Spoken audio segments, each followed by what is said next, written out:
letter to my provider, Jeff Austin. Okay. But, yes. Go ahead. APRN Jeff Austin and treatment team.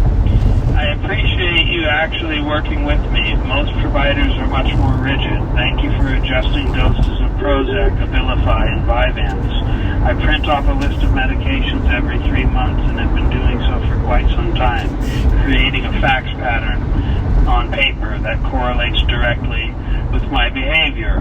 I find it important.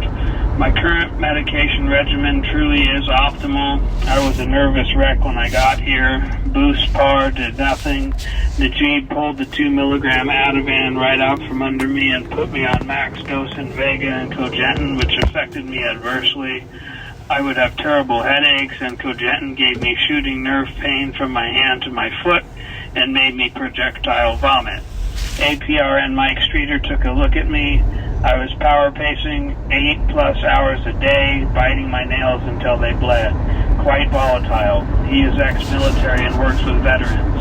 He is the one who officially acknowledged and added history of PTSD to my primary diagnosis and properly medicated me for it with Prozac or fluoxetine and Klonopin or clonazepam, like a soldier. And voila. He told my mother that I have one of the worst cases of PTSD and OCD he has ever seen. On the subject of discharge or transition, I really don't feel comfortable transferring to Building 14 for several reasons. Certainly not without a letter of recommendation advising that I stay on my proper medications. There are other viable alternatives to Building 14.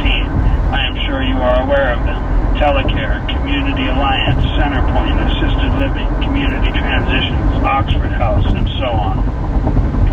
I'll tell you straight up, I have a 0% chance of reoffending in that another maximum security lockdown facility isn't really necessary. I had my midlife crisis at age 30. It was a once-in-a-lifetime event, a blip, just a little shooting spree, no big deal. I had my reasons, many legitimate reasons. I snapped. I wasn't trying to hurt anyone, and I did not. However, I realized there was a slight chance somebody could have been maimed or slain on accident. 357 Magnums do not wound, they blow limbs off. I am aware of this. I didn't know what else to do at that point in time. Frankly, I ran out of ideas. But I am properly medicated and stable now, and I'm doing better than ever. I don't know what else you want from me. What you see is what you get. I don't particularly mind taking a sabbatical. I use my time very wisely. All I do is write and read and research when I can. I do need my computer to use that for academic purposes. I can hang for years. Like I said when we first met, I am determined to not let being here get to me. I keep it 100%. I have been so traumatized for so long, I do not get sad, I do not cry, I do not get overwhelmed, I do not get discouraged. Trauma has changed me as a person. I do not want to have fun or be entertained or pleasured or distracted. You will never catch me in front of a TV. See Vault 7 exposures. The pain don't hurt me no more. I am a monk in a monastery. I am not feverishly racing to get out of here like so many of my peers. I probably shouldn't name names, but these kids are under the impression that they will be home free in a year or two. They are grossly misinformed. One is a murderer. I would be shocked if he discharged before me. I wouldn't be mad or anything. Good for him. One patient left and then came back a year later and said to me, "You're still here for destruction of property?" Yes. There is a bit more to it, but yes, I am. I truly am grateful to be here. I got the courts to approve visitations with Winston.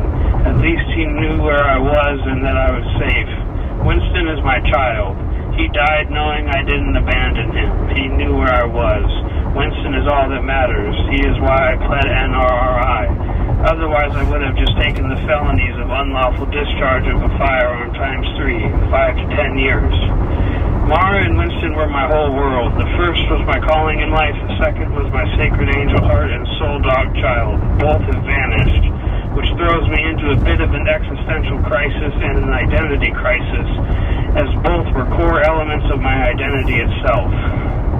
I am still a radical intellectual and an independent investigative researcher and political analyst and whistleblower leak flipper and an enlightened public citizen operating in the public interest pursuant to social justice. but pieces of myself have been cleaved from me, voids that I know will never be filled. Like I said, the pain don't hurt me no more. I just wanted to marry a girl named Mara since first sight as a boy in 2005. I don't know what the fuck everybody else is talking about.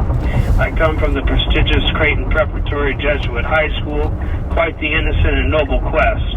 I never stalked anyone. I never made any phone call to her place of work. March 7th, 2016, according to a protection order issued against me while I was in prolonged solitary confinement for disturbing the peace, which constitutes multiple layers of psychological torture. I found out that I was framed in solitary confinement. Apparently, according to the restraining order, which indicated a last name change, Mara had moved to New York and was alone at work in a bar when the phone rang late at night and a voice said, "Is Sinister there?" Everybody blamed me and attacked me for it. Completely fucking retarded Americans. Of course, I was denied due process and the right of reply or the ability to defend myself. I thought Mara lived in Nebraska, which is why I never left Nebraska. I never made any single-sentence stalker phone call in the middle of the night. I did figure out the piano all by myself for that girl to sing to and save myself to marry her properly like a white man, proving myself a worthy suitor through a life of celibacy and patient long-suffering in Jesuit fashion.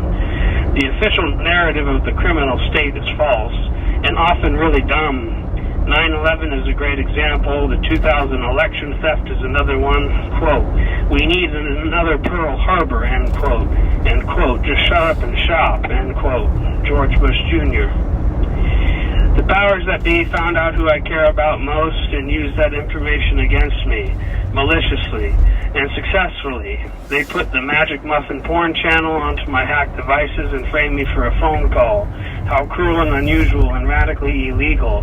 I classify this as electronic harassment in my first book. That is psychological torture.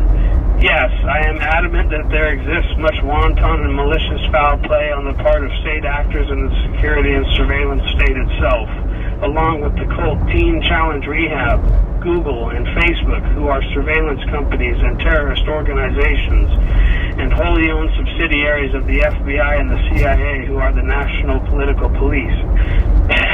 They know everything about you and have a horrifying track record of surveilling, abusing, blackmailing, framing, forcing suicides, and murdering radical intellectuals, researchers, political dissidents, whistleblowers, witnesses, and potential leaders. Facebook and Google employ over 10,000 ex-military, independent, private mercenary contractors who destroy activists' lives for money and for sport. See Noam Chomsky, Terrorism, Secrecy, in Google, 2013. Conspiracy theory becomes reality. Life is war and every day is a battle to me. Do I still think people are after me? I don't know. Probably. I've been knocked off the map for half a decade. Quote, "The heat should be off unless I turn it back on by researching, posting, and triggering shit." End quote. Abdul Aleem Arthur. Quote, "You know too much and you're not on their side." End quote. "Join or die." End quote. "Are you ready to join the organization?" End quote. The Order of the Snake.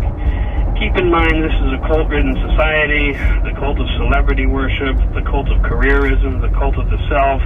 Capitalism is the state religion, the cult of Trump, plus all the religious cults. There are many, too many to begin to list. Christianity, evangelical, Southern Baptist, Dominionist, Pentecostal, and so on. Too many sects, all dangerous, mentally ill and dangerous in their own ways. Quite frightening. Freemasons, Rosicrucians, Wolf's Heads, Skull and Bones, Satanists, quite frightening indeed. So there's that. The government and these cults exist. We are talking tax-exempt, concentrated wealth and power.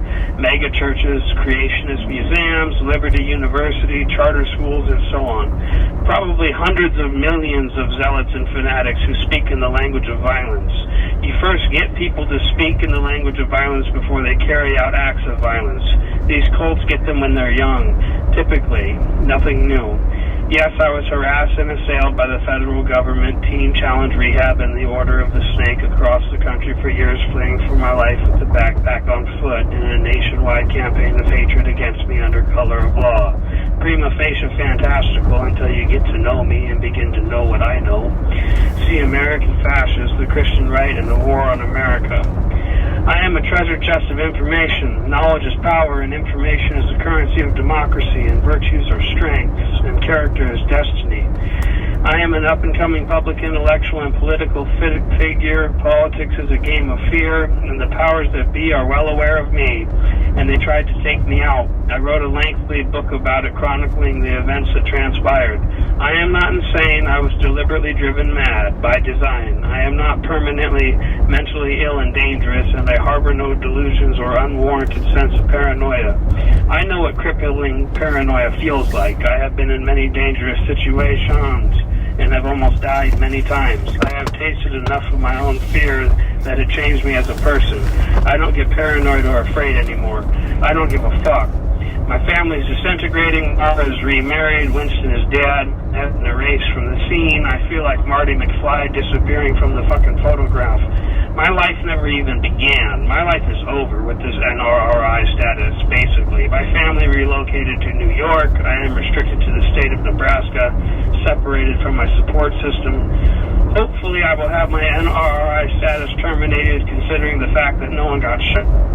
I have no prior history of violence and no felonies on my record. I will end by saying my family wants me out of here and that there are alternatives to Building 14. Thank you very much, and thank you for your time. See Mara Gillespie, Not Afraid of Anything. See Centrifugal Molecules. See Dylan Thomas, Radical Movement. Dylan A. Thomas, 9/15/2024. And cut.